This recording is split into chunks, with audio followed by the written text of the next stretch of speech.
At 78 years old, Sergeant First Class Harold Hal Murphy had faced down bullets, battlefield trauma, and the brutal chaos of combat as a decorated Army medic.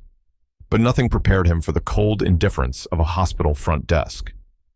Clutching his chest, Hal stumbled into County General's emergency room, his breath ragged, his face pale with pain. Classic heart attack symptoms. But instead of immediate medical aid, he was met with bureaucratic stonewalling. His wallet, containing his VA ID, driver's license, and insurance card, had been stolen the day before, and though he explained this urgently, all the intake clerk Brenda could do was point at a sign. Valid photo ID and insurance required. Hal pulled out the only document he had, his crumpled DD-214 discharge papers, proof of decades of honorable military service. But Nurse Henderson, supervising the intake, dismissed the form. "Policy is policy," she said flatly, without making eye contact. They told him unless he could provide verifiable photo ID and insurance, they couldn't admit him for non-critical care. But this was critical. Hal was sweating, lightheaded, and in obvious distress. Yet because he couldn't prove his identity with a plastic card, the people trained to save lives turned their backs. As Hal lowered himself into a hard plastic chair, chest still aching, he realized something chilling. After serving this country for 30 years, he was being denied care by the very system he had once risked his life to defend. Sergeant First Class Harold Hal Murphy had been trained to stay calm under fire, but nothing in his decades of service had prepared him for the cold machinery of hospital bureaucracy. Slumped over the ER counter at County General, Hal explained as clearly as his labored breath would allow, he was a VA patient with a service-connected heart condition. His cardiologist, Dr. Evans at the VA hospital, knew his entire history. He wasn't asking for special treatment, just the life-saving care his symptoms clearly warranted. Chest pain radiating down his arm, shortness of breath, dizziness. He knew the signs as well as any doctor. "You can call Dr. Evans. She'll confirm everything," Hal pleaded, desperation rising in his voice. But Nurse Henderson shook her head with professional detachment. "Without verifiable photo ID and current insurance documentation, we can't establish a file. We cannot treat you beyond basic stabilization." She handed him a list of urgent care clinics and suggested he either contact his insurance provider himself or prepare to pay out of pocket. The message was brutally clear. Without a plastic card to scan, his service, his symptoms, even his pain didn't count. Hal stared at the nurse, stunned. "I served this country for over 30 years, he rasped. "I've pulled men out of fire zones, patched them up with nothing but gauze and grit. And now, because I lost my wallet, I can't get help?" Brenda, the intake clerk, glanced up briefly, then back to her screen. "That's policy," she mumbled. "No ID, no insurance, no file. We're sorry." But they weren't. Not really. Not enough to act. And as Hal's body trembled and the ache in his chest deepened, he realized how meaningless his sacrifice felt in that moment. A man who had saved lives in war was now being told to sit down, stay quiet, and wait, because the system needed forms, not facts. Hal tried to steady himself, fumbling in his jacket for his DD-214 again, but it may as well have been a scrap of paper. They didn't even look at it. He stumbled toward the hard plastic chairs lining the waiting room wall and collapsed into one, beads of sweat dotting his brow. Around him, the sounds of the ER continued. Phones ringing, machines beeping, patients groaning. But no one moved to help him.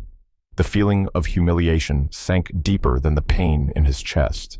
He was not asking for a handout, just acknowledgement of his service, his condition, his humanity. That a modern American hospital could turn away a visibly suffering veteran for lack of a photo ID was something Hal had never imagined possible. Not here. Not in the country he'd spent his life defending. As the seconds crawled by, Hal realized he needed help fast, but not from the people he thought he could trust. Reaching into his coat pocket with a shaking hand, he found his old flip phone and scrolled through the faded contacts. There was only one name that made sense to call now. Colonel David Sterling, his former commanding officer, a man Hal had once mentored in the field. It was a long shot, but it was his last hope. The pain in Hal Murphy's chest was unrelenting, a vice grip radiating down his left arm, making every breath feel like a battle. Slumped in the hard plastic chair of County General's emergency room, ignored and dismissed by the very system he once served, Hal reached for his phone with trembling fingers. He couldn't think straight, but one number cut through the fog of pain and humiliation. Colonel Daniel Reed, his old commanding officer. Hal had mentored Reed when he was just a green lieutenant in the field, and though they hadn't spoken in years, Hal knew one thing with certainty. Reed wouldn't let him die in a waiting room over paperwork. With what strength he could muster, Hal dialed. The line rang 3 times before a sharp, familiar voice answered. "Colonel Reed," came the crisp tone. "Sir, it's Hal Murphy," he gasped. "I'm at County General, chest pain, they won't treat me. Wallet stolen, no ID, VA patient, they won't help." There was a beat of silence, and then the edge in Reed's voice sharpened like steel. "Stay put, Sergeant. Don't argue. I'm 5 minutes away. I'll be there, and I'm making a call on the way." The line clicked. Hal closed his eyes and exhaled, clinging to the sliver of hope that came with Reed's voice. The waiting room buzzed on, the intake clerk chatting on her headset, the nurse flipping through charts. No one looked at him. No one moved. 5 minutes later, the ER doors burst open with a force that shattered the quiet indifference in the room. Colonel Daniel Reed stormed in, still in his crisp Army combat uniform, boots echoing across the tile floor. His presence was commanding, his eyes locked instantly on Hal's slumped figure. He moved with speed and purpose, kneeling beside Hal. "Hang in there, Sergeant. Help's here," he said. Right behind him came a captain with a stethoscope around his neck and a master sergeant carrying a fully stocked medical kit. They began treating Hal immediately. Oxygen, vitals, the works. Reed didn't even glance at the front desk. He walked straight up to Nurse Henderson, who had frozen mid-step. "This man," Reed began, his voice calm but thunderously firm, "is Sergeant First Class Harold Murphy, retired United States Army, a decorated combat medic. He's experiencing cardiac distress. Your facility refused him care over missing ID, despite him being a VA patient with a known heart condition. That ends now." Ms. Henderson began to sputter. "Colonel, our hospital policy—" "Your policy," Reed cut in coldly, "is about to be superseded by federal law and medical ethics. You've denied emergency care to a documented veteran over paperwork. You'll answer for that." He turned to the Army medic. "Captain Blake, continue treatment. Get him stable." Then to the front desk. "And someone better open the cardiac unit, now." Brenda, the intake clerk, stared in stunned silence as a gurney appeared and Hal was lifted gently onto it. Suddenly, the doors to the restricted area were wide open, staff paging cardiologists, nurses rushing into motion. It was as if the ER had remembered what its purpose was. Not policies, but people. Not forms, but lives. Reed wasn't done. "I've already contacted the VA regional director and the hospital's administrator, who I believe served in the Navy. He'll be very interested in how his staff treated a veteran with life-threatening symptoms, and if this delay results in lasting damage or worse, this will go well beyond hospital reviews." He pulled out his own military ID and added quietly, "If your system requires a credit card to begin treatment, you can use mine." Colonel Reed never left Hal's side until he was safely in the cardiac ICU, receiving the proper care he had been cruelly denied. And in that moment, the message was clear. When a veteran is abandoned by the system, it may take the force of an old commander's voice and uniform to cut through the red tape and restore dignity, respect, and life-saving care. Colonel Daniel Reed stood firm in the center of the ER, a figure of unwavering authority.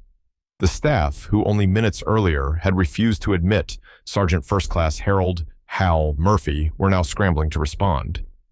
Reed had made it clear, this wasn't just another paperwork issue. This was a veteran's life on the line, and it was about to become a national matter if it wasn't handled immediately. As Army medics administered oxygen and monitored Hal's vitals, Reed pulled out his military ID and addressed the supervising nurse, Ms. Henderson, directly. "I am vouching for this man's identity and his VA eligibility. If it's money you're worried about, here, use my credit card. Charge whatever you need. But this man will be treated, and he will be treated now. Ms. Henderson looked stunned. Brenda, the intake clerk who had earlier dismissed Hal's pleas, stood frozen behind her station, her expression a mix of disbelief and regret. It wasn't just the colonel's presence that had shaken them. It was the sudden collapse of the bureaucracy they had been hiding behind. Reed didn't stop there. He calmly informed the ER staff that he had already spoken to the regional director of the Department of Veterans Affairs and the hospital's chief administrator, who, as it turned out, was a retired Navy captain. Both had been briefed on the incident and were en route. The message was unmistakable. Higher authorities were watching, and accountability was no longer optional. Within moments, the tone of the ER shifted. The tension among staff turned into urgency, not to deny, but to assist. Hal was gently lifted onto a gurney and wheeled down the hallway toward the cardiac ICU, now miraculously cleared for his admission. A cardiologist who had previously been unavailable was suddenly on call. The doors that once seemed locked by red tape had been flung open, not by protocol, but by the weight of responsibility. Colonel Reed followed the medical team closely, never letting Hal out of his sight. It wasn't just duty, it was personal. This was the man who had once patched up his wounds in a combat zone, the same man who had pulled others to safety under fire. Hal had given his youth, strength, and decades of service to this country.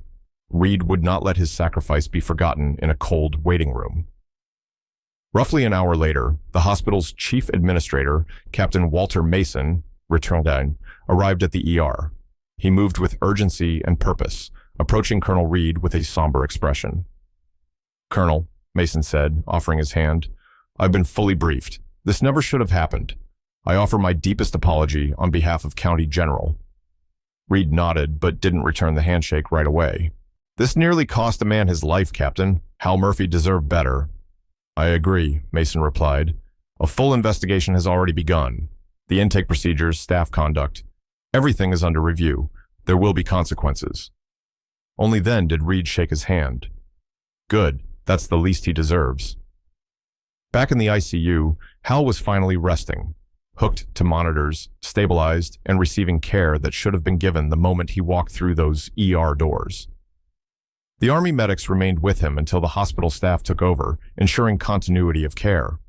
Bureaucracy had nearly claimed a hero's life, but it couldn't withstand the resolve of a commander unwilling to let one of his own be forgotten. What unfolded in that ER became a quiet but powerful statement. Red tape cannot come before human life, especially not for those who once risked theirs for others. Sergeant First Class Harold Hal Murphy had suffered a serious cardiac event, one that could have ended his life if not for the immediate intervention of Colonel Daniel Reed. Though Hal arrived at the ER gasping for breath and clutching his chest, bureaucracy stood in the way of treatment. It wasn't until Reed stormed in and took command that Hal received the life-saving care he had earned through decades of sacrifice. His story didn't make national headlines. Hospitals don't like broadcasting failures, but it echoed through veteran circles across the country. What followed was real change. County General Hospital implemented sweeping reforms in their intake procedures, ensuring that no veteran or emergency patient would ever again be denied care because of a missing ID or insurance card. Hal's near tragedy became the catalyst for long overdue accountability. His story is a reminder that real heroes don't stop serving when they hang up the uniform. Sometimes it takes another soldier to fight the battles still left at home, not with weapons, but with principle, presence, and power. If this story moved you, leave a comment below with the word honor to show your respect for Hal and all who serve. And don't forget to subscribe to our channel, because these stories matter and they deserve to be heard.